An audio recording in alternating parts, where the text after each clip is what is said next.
In this episode, we're going to go into mindset and actually building a business around being a better CEO. So stick around. Hey, this is Bridger Pennington, Chris Nog, Sherrod, Alex Casada, Jamie Miller, Matt Porcaro, Tanisha Spencer, David Olds, Drew Hitchcock, and you're listening to the Investor Semester Podcast with Jeremy Davis. Welcome to the Investor Semester Podcast, where the nation's best investors come to level up their game. I'm your host, Jeremy Davis, and whether you're locking up your very first deal or scaling with creative finance, I am here to bring you the real conversations, the real strategies, and the exact playbook the top investors are using right now. Most of our listeners are already inside the private community, but if you're not there yet, just go to investorsemester.com to join. And now for the show. Today's guest, Cody Hofhine, went from making just $19,000 his first year in insurance to building 8 multi-million-dollar businesses in real estate over the past 15 years. His breakthrough came when he discovered wholesaling, and he credits his success to personal development, mentorship, and disciplined habits. Today, he's focused on teaching others how to grow themselves first so their business can grow with them. So guys, let's welcome Cody to the episode. What's up, buddy? How you doing? My man, super excited to be here. It's been a hot minute. I know we were supposed to connect for an event you actually hosted in Salt Lake, and I heard nothing but awesome about it. Mark came up and spoke, my business partner. Yep. I wasn't able to make it that time, but dude, I'm excited to be here on the podcast. Yeah, absolutely, brother. Normally I ask like, where did we first meet? But let me tell that story. So Okay. when I moved out to Utah, when COVID hit and I came out here to Utah, I remember there was a RIA event, and I almost want to call it like the Godfather table, right? Where it was, if I remember correctly, it was you, it was Jason Lewis, I think it was either Clay or Brian. And it might have been Mark as well. But I remember like I saw you guys up there and I was like, Yeah, I'm going to get there. And so I remember I went up to you guys and I introduced myself and stuff like that. And then you guys, I mean, you owned Utah Sell Now, which eventually became Joe Home Buyer, which is now a nationwide and recognized franchise.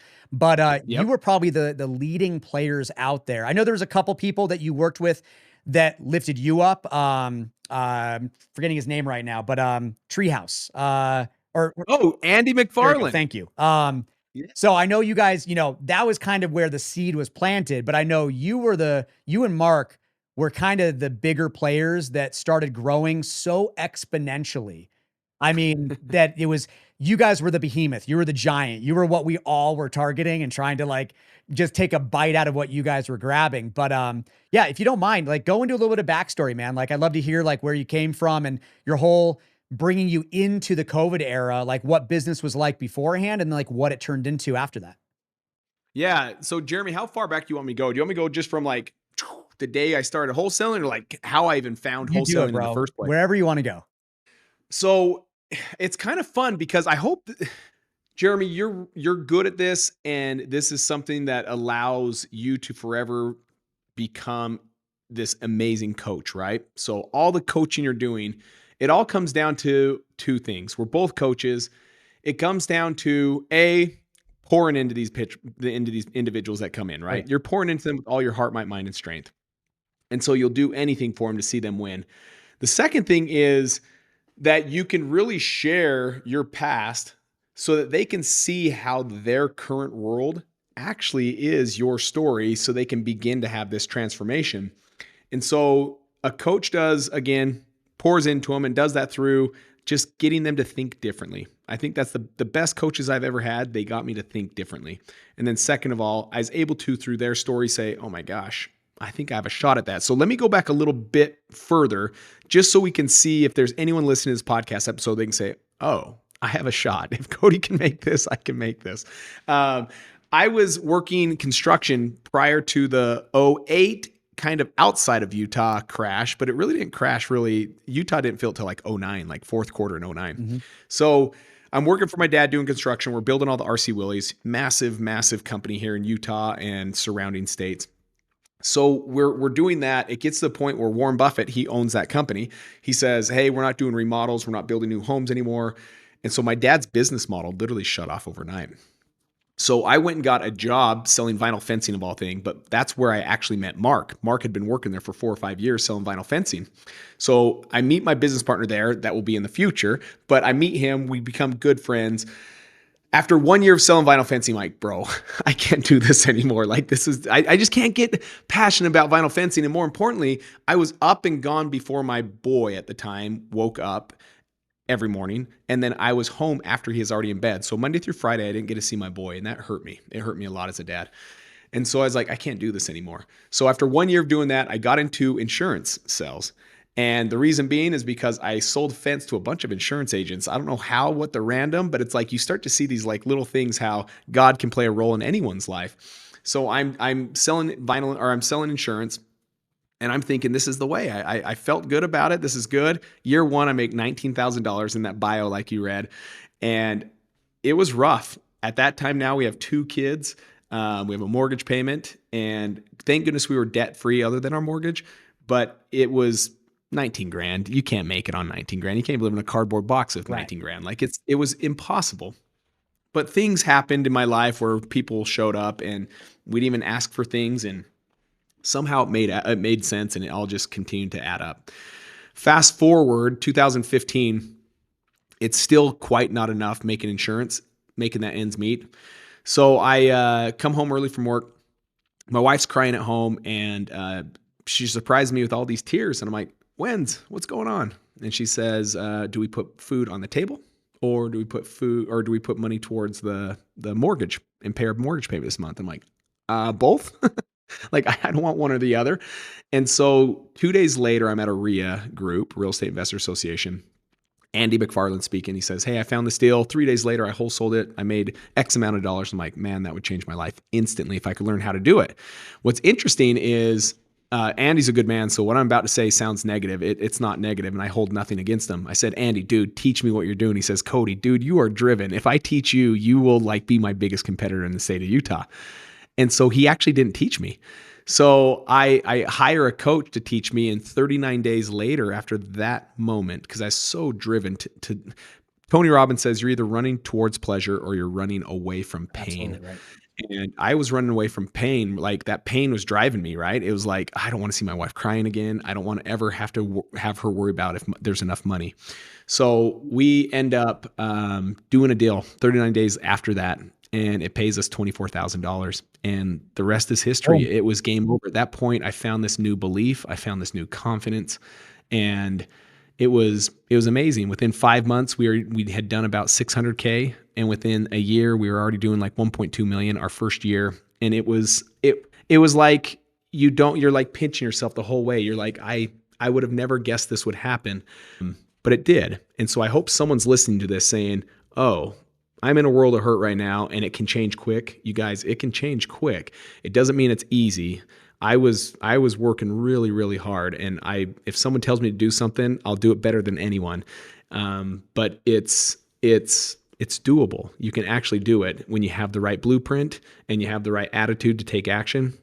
Sky's the limit. I want to go back in time real quick. So this is I never experienced this, but you definitely did. What was Salt Lake like? And remember, guys, like during COVID, Salt Lake was probably one of the fastest appreciating markets in the nation. Right? Yeah. Huge market. Yeah. But what was Salt Lake like, or what was Northern Utah like before COVID? Like, it was you, Andy. Was it only like Josh Christensen? You had you had Clay. You had you just had a handful of people. You had the Sneeds in there doing some deals. But it's just a handful of people. It wasn't a ton of people. I mean, there might have been more people, but not people taking it serious. Yeah. And then now, I mean, I feel like in every single city block is a wholesaler trying to find a deal, right?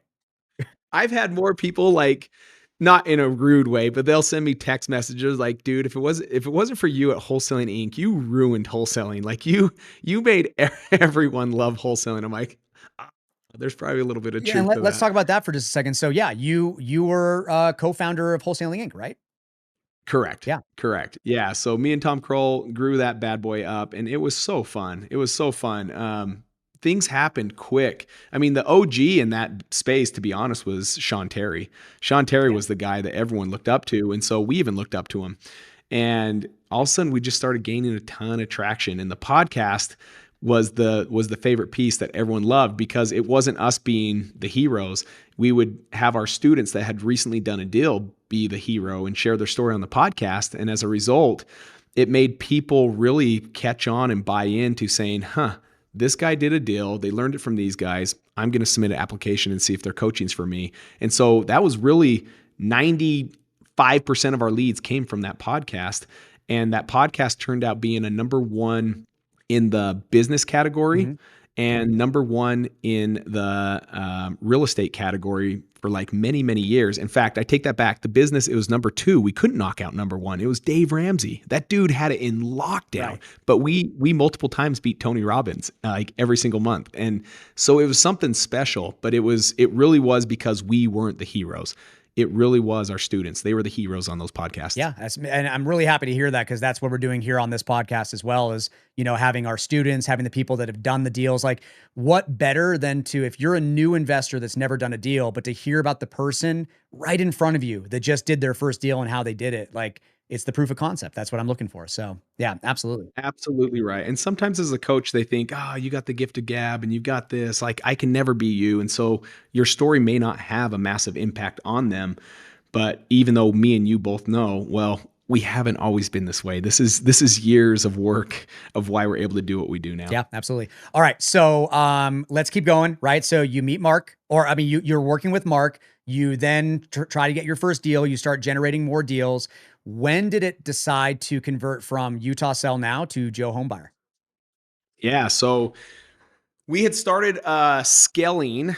It was really just a scale event was what we called it. We called it Scale. And we had a little 3-day retreat we do at our place. It was $10K.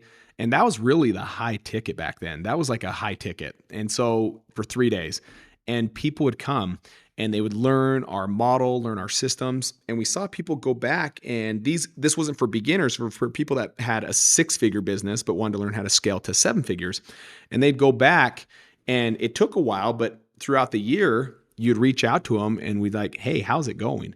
And they're like, oh my gosh, we went from X to Y. And we're like, that's awesome. So we're onto something. Like, this is scalable. This is working. So then we decided, hey, let's try it on a blind market for ourselves. So we tried it in Dallas, and we end up doing a 7-figure business year 1 in Dallas using the same blueprint.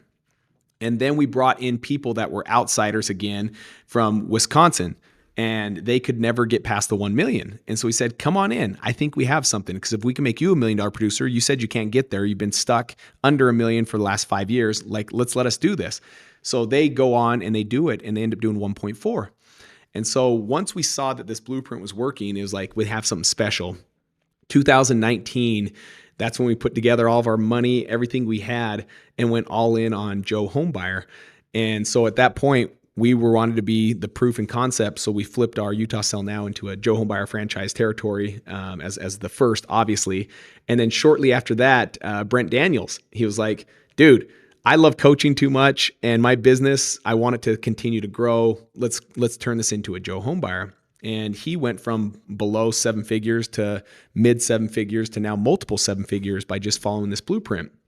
And then Jerry Norton, he's like, I want a part of this too. What does it look like? So he bought 10 of our franchises, and he partners with his successful students and grows these things. So that's kind of how it all came together. And we all know these same circles, and they're all dear friends of ours. And so we just tried to find ways to just serve them. And then it ended up being where we partnered with these guys where they bought our franchise. And ever since then, we've never looked back. And now we've even raised the bar yet again, where Joe Homebuyer is only for those that are doing 7 figures and still want to scale to multiple 7 figures. So if they're below the threshold, we can either refer them over to like Brent Daniels. We can now refer them over to you, right? We can refer them over to a mastermind that me and CJ Moss do. It's a private client of mine. So there's just ways that we can help them grow. We don't just say, see you later, you're not a fit.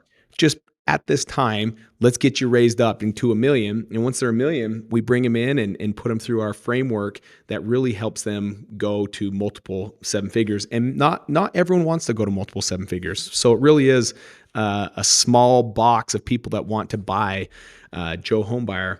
But it's a strong group, really strong group. A lot of huge players in there, a lot of great guys doing a lot of deals. And I see it, like I'm on some of your text threads and I get the deals blasted out and I go, stop it. Like, are there even enough houses in Salt Lake right now? Like, but No, what I'm trying to do, Cody, is essentially like on a microscopic level, the same thing is that for the investor semester, the students that join, the purpose is, hey, you join, you work with us, you work with me, and then we fractional partner and try to get the deal together.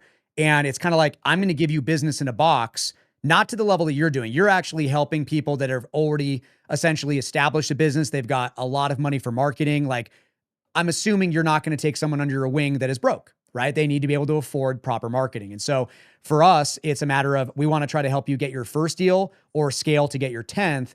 But then probably after that point would be someone like connecting with you. If they're really looking to scale that business even further, that would be a Joe Homebuyer type of thing, right? Dude, Jeremy, I love that. And something I want your listeners to hear from something you said is something that I personally lived by in my own life. And I would say to everyone listening to what Jeremy said, take them up on that. I think so many times we try to go through life by ourselves. And I'm telling you guys, the collaborators are winning at a 10x the single solopreneur that says, I'm just going to try and do it on myself. Oh, I don't want to have to split a deal because I'd rather just have it myself.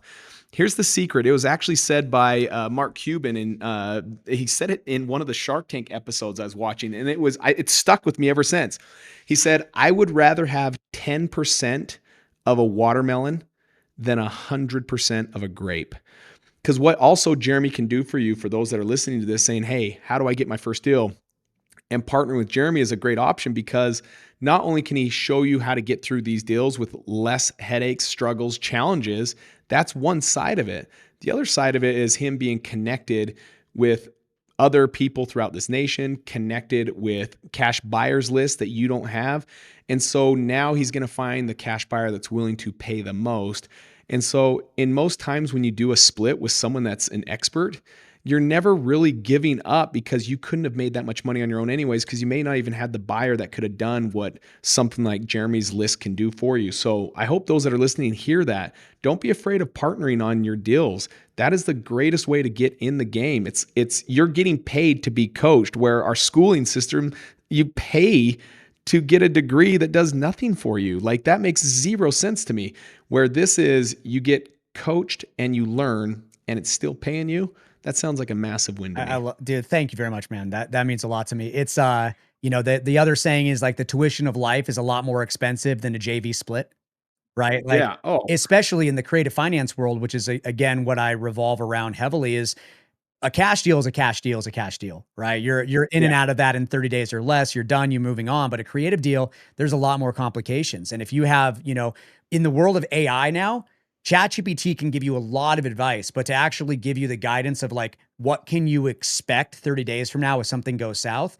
That's where, working with a mentor is valuable. So that's kind of why I built out the investor semester. It's for the people that are looking for more of a structured education. It's like, name this, Cody. Give me one college or university that teaches you how to be a real estate investor. They don't exist, right? Like, maybe it'll teach you how to invest in the stock market, right? yeah. But yeah, that was the whole point of why I put this together. So no, I really appreciate that, man. And again, thank you for the words.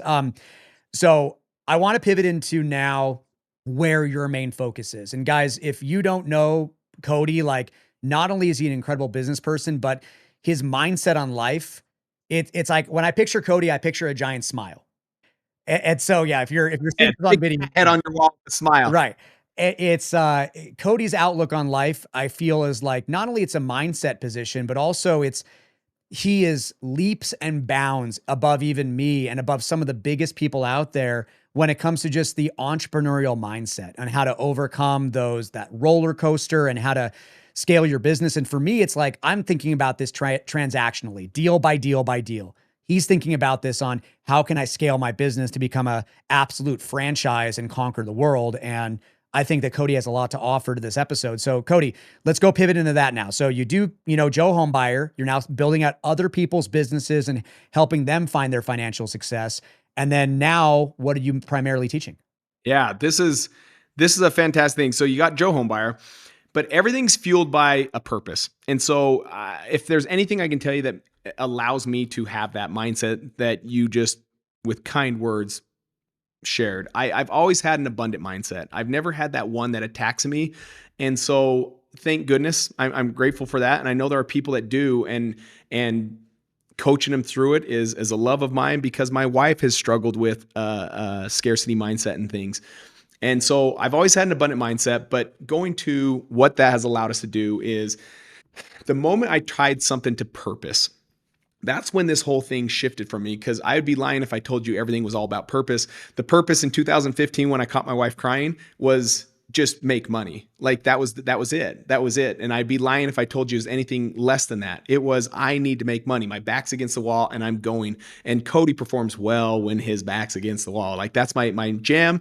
But there wasn't really much value behind the purpose. The purpose is just go make money. And I think that's okay, guys. If you're in that phase where you're like, my back's against the wall, I need to go make money, I salute you. I commend you and I say, go get it. You can go make it. And then there was a shift later on when we had the opportunity. It was Wendy's brother. He needed some money to go serve a 2-year LDS mission. And their parents were going through a bankruptcy. And so they had no money. And at the time, we only had $600 in our actual bank account, and he needed $500 for that bike. And me and Wendy just said, hey, let's show our faith. Let's pay for the bike. Like, we've got the money. We don't have much, but we've got the money. And we paid for this bike. And within a short amount of time, I had a deal that came in my insurance office that paid me a $4,000 commission within 3 days after that event. And so I started looking at Wendy. I'm like, I'm not the smartest guy, but I do have a heart to give. Like, I'm not the business smart guy. I never went to college, but I have a heart to give. And every time we've given, we've seen this, you can't outgive the giver. It just keeps coming back tenfold. And so our purpose continues to be around how do we help more individuals go on these 2-year missions, because it was a huge change for me in my life and who I became. And so we try to tie everything to purpose, so that every day you wake up, and if you have someone nasty calling in, now granted it's not me picking up the phones anymore, but if someone were to call in and say like pound sand, F off, whatever they want to say it, like, to me it's like, okay, before you let go though, like is there anyone else that you know that might be selling their home? Like, I can stay firm with them, I can stay fun with them, because I don't feel like work is work anymore. It ceases to be work when you have purpose. I now look at it like, no, I know what I want to do. I know what my impact is to this world. And so it's okay that you don't like me today, sir. It's okay. Don't worry about that. I'll take you off my list. But before I let you go, is there anyone else that you know that needs to sell their home? And I can always end every phone call very cordially, and where they're like, you know what? I'm sorry. I shouldn't have said what I said. Hey, sir, don't worry about it. Like, really, don't worry about it.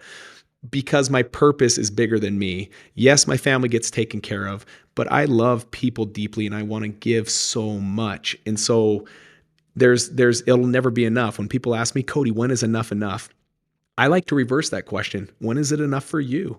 When is it enough for you to stop sitting on the couch and get in the gym and be healthy for your family? Like, when is it enough for you to just live bare minimum and not go to your full potential and become like the greatest version of yourself? Like, when is it enough for you? And I don't mean that negative if someone's listening to this, but it's never going to be enough. My impact is too much, and I know I'm called to do so much, and I want to do everything I have. This life's so short. So that's if you can tie it to purpose, it allows you to do whatever you want. So coaching doesn't feel like coaching. When I work with my one-on-one clients, it's joy, it's pure bliss, it's pouring into them. I just had my event here last weekend.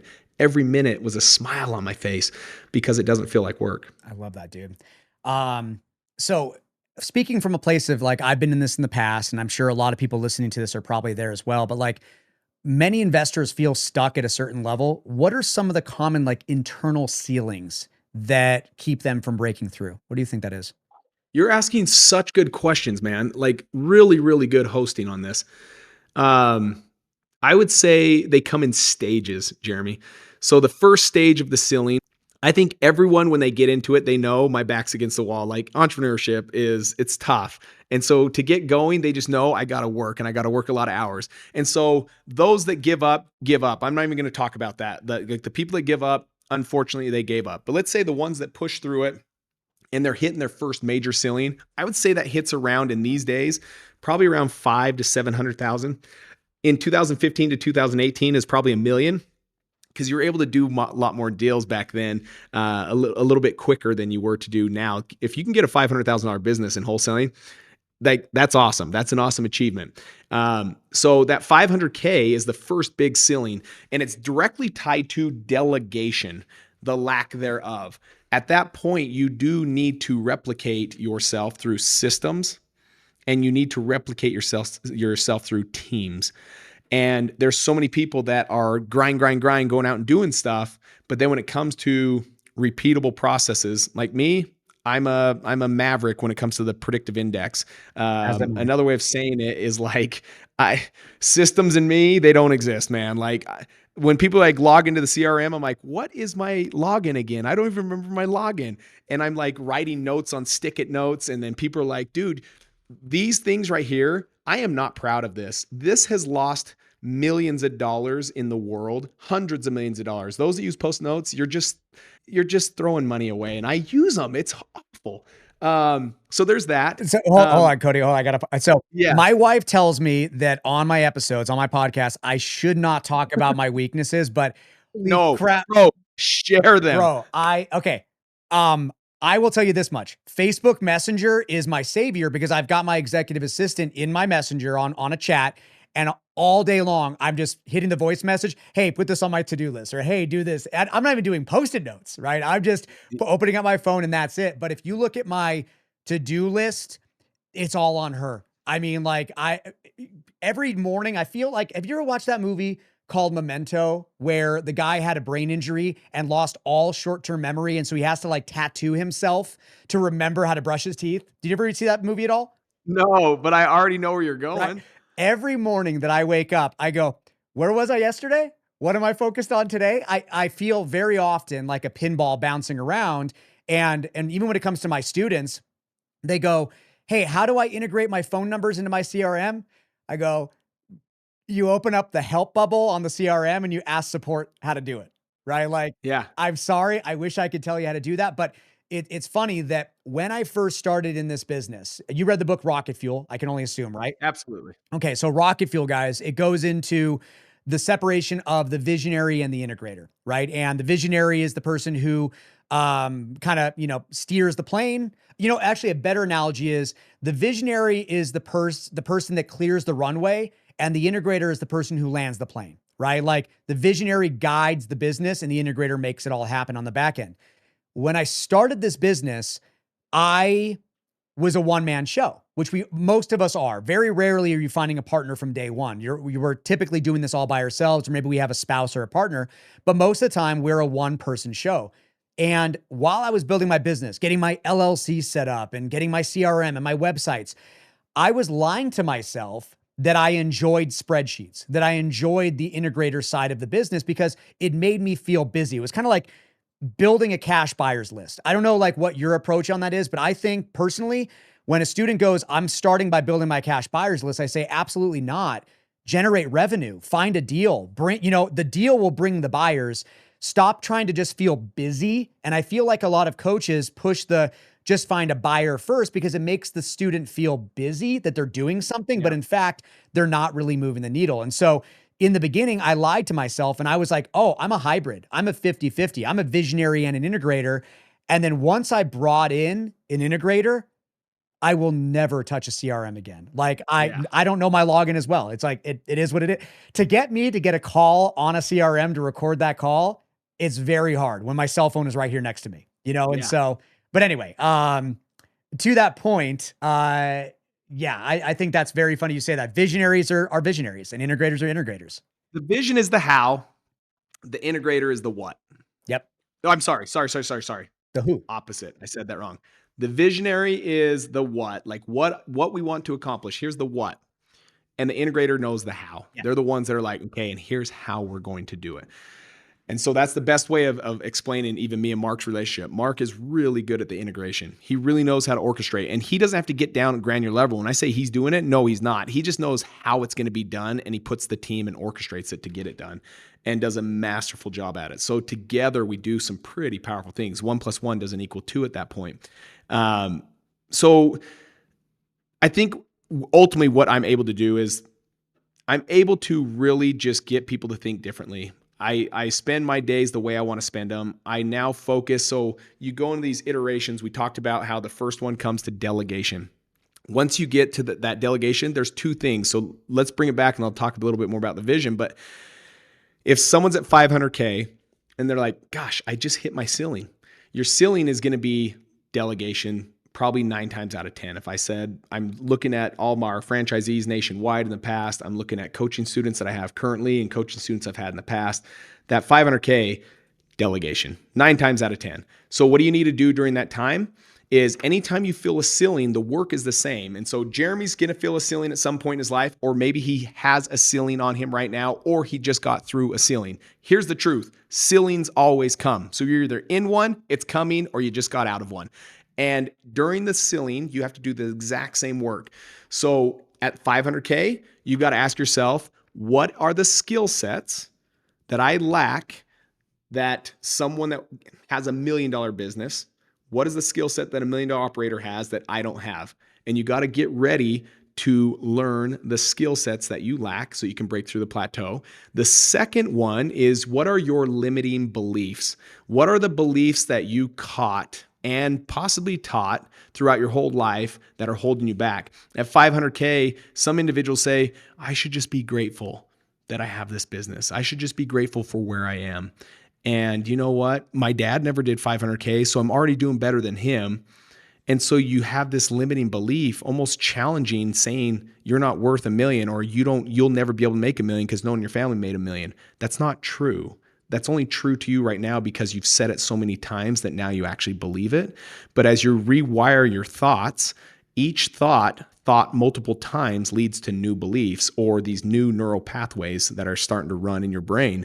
And as you start to get those things firing, they start wiring, right? Mm-hmm. And you got to get rid of these super highways that have been thought after thought after thought for 20 years saying, I will never have $1 million business. I'll never have $1 million business.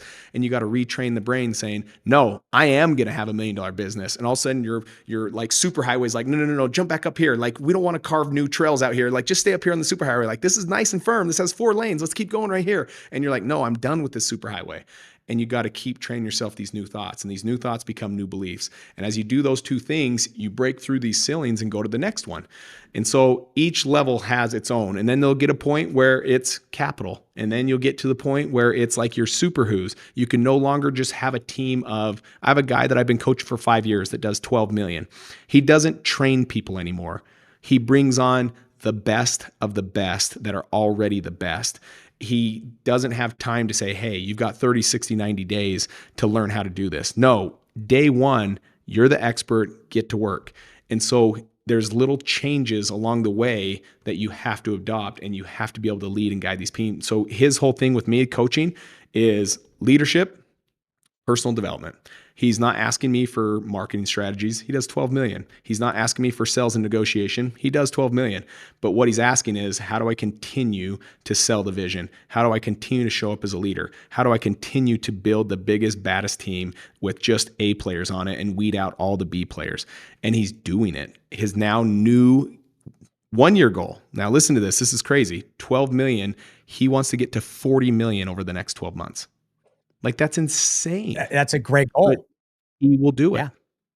I love that. Yeah. I love that. And, you know, a lot of what you talk about is another book that I know you've read and I've read many times, is Traction, right? And it's based around, you know, delegation. It's based around setting up your milestones and your markers of where you want to achieve. And I guess the basic premise is, you know, if you look at it as rocks, and this is what Traction talks about, right? So if you're trying to EOS model. Yeah, EOS, exactly. Entrepreneurial operating system, right? And so if you're trying to, you know, move a giant boulder, by the end of the year, you're not going to move very far. But if you're moving pebble by pebble, small chip-aways, and you're delegating those tasks out, you're going to move a lot further. And like the general goal is move 1% better every day, right? And in that, one thing I remember with the first time I read Traction, actually Traction was the very first entrepreneurial book that I read. And when I read it, I was not ready for it. I was not even there. When it's like, what are your core values? I go, what?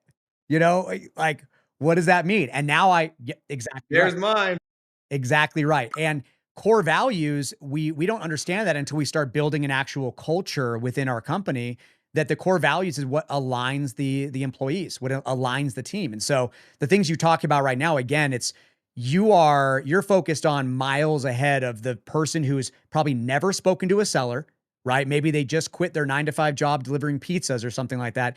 Guys, you're going to get to this point eventually. You may not be there yet, but like what Cody talks about, this is the stuff that I'm trying to get better at. This is the stuff that I'm trying to improve. I remember I was trying to negotiate with myself that to get my first executive assistant, I needed to reach a certain financial milestone.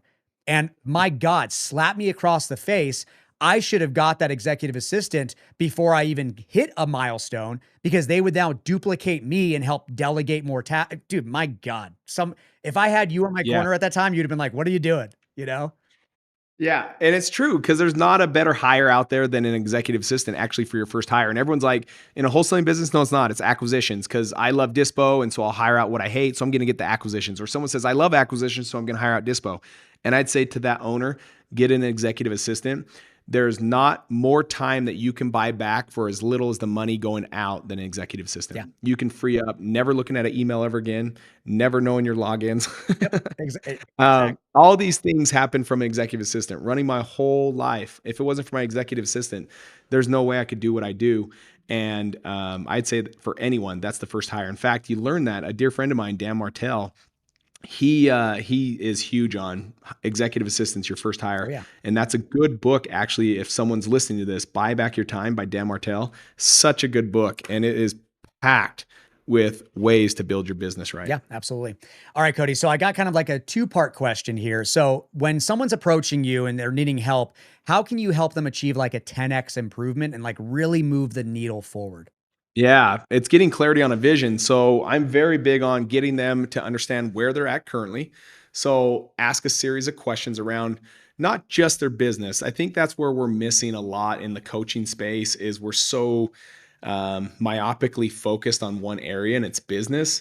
But I see too many entrepreneurs as a result, they learn to build a business, but then they look back and they didn't bring their wife or their spouse and their kids with them. And to me, that is an empty victory. That just doesn't taste good to me if I climb my Mount Everest and get to the top and my kids and my wife aren't with me to look at this beautiful view of this Mount Everest that I just attacked. And so I walk them through like 6 core areas, and it's just riches. And I chose the word just so that people can see there's 6 areas that make you riches, that make up these riches than just having one of just income. And it's your relationship, and it could be with God, relationship with yourself. There's so many of us that talk so bad about ourselves, but yet you would never say those things to someone else. Relationships with your spouse, with your kids, with your teammates, with business partners. Your next one's your income. Then your character, who you are, who you're becoming. What do you do when no one's looking, right? Health. Are you taking time to move your body at least 45 minutes a day and care enough? Because as you do those things, it brings the energy that you need to actually build a successful business. Experiences is E. And then S is service. And so I really try to get where are you at in these areas? And then I get them to dream. Have you heard of the new book, The Science of Scaling? I have It's it on my by list. Dr. Benjamin Hardy Yep. and Blake Erickson. Yep. I haven't read it Blake yet. I'm going to was pick it up. just pick it up for sure. Blake Erickson was just here at my house this weekend speaking at the event, and their framework is so spot on, Jeremy. And he talks about not using your past or your present to determine your future. I think so many times we get caught up, and I'm guilty as charged, is when I set goals, I think what's possible versus impossible. Meaning, if your business is at $1 million and you're like, man, it'd be cool if I did 1.5 this year. That'd be some growth. But really, that's just linear thinking. All you got to do is turn up a little bit of marketing and you can get to 1.5, and you would never have to become anyone better. You could be the same person today and get from 1 to 1.5. But if I said I'm at 1 million and I want to get to 10 million, that would also then scare the crap out of most people. But then more importantly, it would open your eyes quickly to let you know what you're doing today won't get you to 10 million. So now you have to think different. If it's true that I want to go to 10 million, I'm at 1 million, what needs to be in place? What has to be true to make this happen? And so you just start to begin to think differently so that you can accomplish this impossible goal. So I get them really clear at where they're at. I get them super clear at a new, not just this typical BHAG, big, hairy, audacious goal. Like, what is an impossible goal? So we create this gap. And then we talk about what are the roadblocks that are stopping them from getting from where they're at to where they're going. And that's all I work on with them. Now I'm going through the same thing, setting up their next 90 days, what it looks like. And here's the activities. And we got to clear their calendar to make sure every action they're doing each and every day throughout the day is in alignment with where they want to go and get out of alignment with where they are. Most people's activities are still producing $1 million businesses. But if you really want 10, you're going to have to change those activities. You're going to have to say no to a lot and only say yes to just your zone of genius so that you can accomplish it. That's where they hire me, is to figure out what's this impossible goal, what's this gap, and then how are we going to do it over the next 12 months. I love that. Can you, any examples on how you've actually used that's impacted your income or your business growth, like in general? Yeah.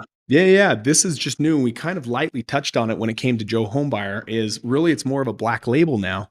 It's no longer just anyone can come to Joe. It started that way. And then we realized there was so much of our time, like 80% of our energy was focused on like the bottom tier people, the bottom 20%. And I was like, no, this can't be the way. Like, we really need to be focusing all of our effort on the ones that want to win. We can't be focused on the ones that are just playing mediocre. They can go somewhere else. And so we actually bought out the lower tier that wasn't moving anywhere and says, this is not for you. Let's get you out and you guys go back and do whatever else you want to go do. So we got rid of franchises. Fast forward to, this year, our new focus and goal was, we're only going to be, once you're $1 million producer, then you can become a Joe. And it's changed everything, because we already have $1 million producers that are Joe Homebuyer franchise owners. And now iron is sharpening iron. It's no longer them also feeling the wear and tear when they get on calls and the newbies are asking the newbie questions. And so it was just a mix. And I'm not saying newbies, you don't have a place. No, there's phenomenal coaching places. Jeremy, you said you'll work with a new person, and that's fantastic. There's a place for you guys. Go there. I'm not saying give up. No. Get in the right room. And Joe Homebuyer wasn't the right room for them. And so now when we raise the bar to these $1 million players, it's just a room filled of top producing, not only just in their income, but in their relationships, their character, their health, their experiences, their service. They're all go-givers. And we're just pushing this massive boulder up this hill, and we're bringing on more $1 million producers than we ever have as a result of this impossible goal. Because everyone said to us instantly, dude, Cody, you're crazy. Mark, you're nuts. Someone that's $1 million business, why do they need you? They're already $1 million business. And I was like, I know, but we know why they want to become one. And it's not because it's just income. So many of them go through life. Jeremy, you probably can attest. Entrepreneurship's the loneliest road ever. Yeah. It's something where your circle's teeny. It's so small because you can only be around people that think like you or bigger. And that's hard. That's rare. So we've been able to create this culture where it's not just about the SOPs. It's not about this. It's about the culture. It's about winning with people that you love. It's about bringing your spouses along. We hear more from the spouses like, oh my gosh, our marriage is so much better because my husband's a Joe. Or, oh my gosh, I love that I get to come to the conferences as well and I get so much out of it. And because of that, now I'm doing personal development every single day. And we hear all these incredible things that are happening. That's our culture. And that's why people say, yeah, I know I'm $1 million business, but I want to go to 2 and you guys got the blueprint. So that's what they're buying. But then more importantly, our whole mission is develop world-class leaders, because if we can do that, they'll go out and develop world-class businesses. My God, guys, we've all heard the term masterclass, right? Or not masterclass, mastermind. We've all heard the term masterminds. And while there's a lot of masterminds out there, specifically in real estate, I can name, a half dozen that are fantastic groups. But while they might say that they're curated groups, they're pretty much going to take anybody that has the capital, right? If it costs $25,000 to get in, they take that $25,000. And what happens there, and I'm Cody, I'm assuming you've probably had the same experience. When you're in rooms and you're one of the higher ups that have been doing deals for a long time and you know how to build your business right, what tends to happen is you begin to be the person speaking the most in that room and you're not listening. And it sucks, because when you join a mastermind, you want to learn. And when that mastermind begins to have more people that are on the lower levels that have never done a deal, or maybe they've done 1 or 2 deals and you're pouring into them, nobody's pouring into you. But like what you've essentially created, and I love this, is that my assumption here, and maybe I'm going off base here, but when you were probably first taking on franchisees, you probably were looking at, hey, do they have the capital to become a franchisee, number one? And then do they have some business acumen? But unless you are a true entrepreneur and you're willing to take the baseball bats to the face and you're understanding what this business is like, I'm guessing you probably had a fallout rate. Am I right about that? Oh yeah. Oh yeah. So, Yeah. so go ahead. Go for it. Go for it, No, Jeremy. so I was saying that like the same thing applies to like my students. If a student comes to me and is like, Jeremy, I want you to be my mentor. And I say, okay, tell me about your experience. And if they say, I brought this up earlier, like I've only delivered pizzas up until this point, I probably am not going to take them on as a student. Like, would I love money? Sure, I would. But I also really love success more. And if they're not in the right Yeah. mindset and understanding that like, hey, if you're completely broke, is wholesaling possible? The answer is absolutely yes. It is possible. You can go door knock, you can pick up your cell phone and you can cold call, but to really build out the business right, to create automations, right? To where you're duplicating yourself, you've got to have softwares. You've got to have a CRM. You've got to spend some type of marketing budget out there. Otherwise, you're going to burn out. And when I see the students that don't have any capital to invest in their business, they burn out a lot quicker versus the students that are able to invest and they've actually have, again, some business acumen. They can actually build their business faster and scale quicker because they understand that it's not spending money on marketing is not a spend, it's an investment. And when you're working with other Joes, as you put it, that already understand that it's an investment, they already have that mindset and they're looking to really build their business. What you've essentially done is you've created a chamber of the highest level people lifting up other higher level people. And that's a mastermind all of its own. I love that. Yeah, I always say a confident entrepreneur is a deadly entrepreneur. And so you just continue to build confidence when you have a room like that. Yeah, I love it. So, Cody, last question for you. So, you've worked with Yes. so many investors at this point. I'm assuming it's probably in the millions of people have heard your voice. So, for investors that are focused on deals, marketing, and sales right now, what is the one daily habit they can start today to strengthen their foundation? Holy smokes. This may be a curveball, but you know what? Curveballs are meant to be thrown. So this will be a curveball because I think so many times we're looking for marketing and sales as the fix, right? Because let's be honest, there's two things that this business is, period, the end. It can be all summed up in two categories. It's a marketing and it's a sales business, period, the end. Like when everyone's like acquisitions, that's sales. Dispositions, that's still sales. It's still working with the people and you're selling on the back end. And then how do I get my leads in? That's marketing. How do I continue to get my voice and my reach out there? That's marketing. Like this whole business, sales and marketing. But what I'm going to tell you is it goes right in line with my favorite quote of all time by Jim Rohn. Rarely does a man's income exceed his level of personal development. So what are you doing each and every day?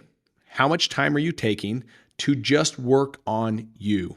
Because your team that you want to lead one day will only be as good as you are. If you're a C leader, you're only going to attract C players. You'll never even get a B player. And if you do, they won't last long because they're looking for A leaders. A leaders are the only way you're going to have an A player team. And so you need to be doing the work right now on you to become the A leader so that you can simply attract the A players. Let me give you an example. This is one of my favorite. Darren Hardy, he has a book called The Compound Effect. He had a 40-page document that he was writing about his future wife. And he says, she's going to look like this tall, this color of eyes, this color of hair. She's going to love these hobbies. 40 pages. That is phenomenally detailed if I've ever heard someone have some kind of a goal in what they're looking in a wife. He goes to a seminar. It happens to be Jim Rohn. Jim Rohn says, you can have whatever you want so long as you become worthy of the thing that you want. And all of a sudden he's like, oh my gosh, I'm doing this wrong. This woman is probably looking for an incredible individual to marry as a husband. So what is the list that I need to become to attract a woman like that? And he wrote a 40-page document of someone that he would need to become that woman is looking for in a husband. And he says, I started to go to work on myself. And he says, it's interesting that when I did that, within a couple years, I found the woman of my dreams. And he says, it's scary how close she was to the original 40-page document. Here's the point. If you want $1 million business, ask the question in reverse. What does $1 million business operator look like, sound like? What is his character? What is his health? What is he with his relationships? What does it all look like? And start building that person, and you will simply attract $1 million business. It's all in reverse every time we think of it. So I hope it didn't underwow some of these people, but really the truth for me, and my truth that is, I am who I am and my wealth is where it's at, not because of luck, but because I truly can say with a smile on my face, I do the work daily to become someone better each and every day. And as I do so, I continue to attract these opportunities that expand my wealth. That is so okay. The level of incredibleness behind that statement, what you just said, Cody, for me, I've always been an A player. And you know, for school and sports and everything that I do, I try to become the best at it that I possibly can. And when I started in this business, I remember I was talking to Pace Morby about this, and I was saying, I'm not really big on mindset. Like all the, you know, Tony Robbins and stuff like that, it doesn't really appeal to me at all because I'm not there. And I realized that there's a lot of people that might need lower level mindset. They might need to become more confident in themselves, and they may not be where I currently am today. But you said there was a ceiling, and there was for me. That ceiling was when I started having a problem finding partners to work with, and I kept having to rebuild the business over and over again because I was giving away equity too quickly because I felt that I didn't maybe deserve to run the business on my own, things like that. And then I realize now that what my main focus is in life is actual personal development. It's not trying to get more deals. I know how to do that. That's easy.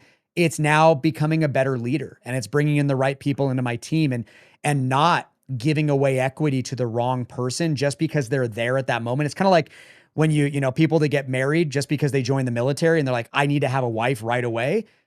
That's not what I want to do now. I'm not looking to partner up with people. They may not be the right partner. Now, could a partnership really slingshot you forward? Absolutely. It duplicates, it multiplies who you are.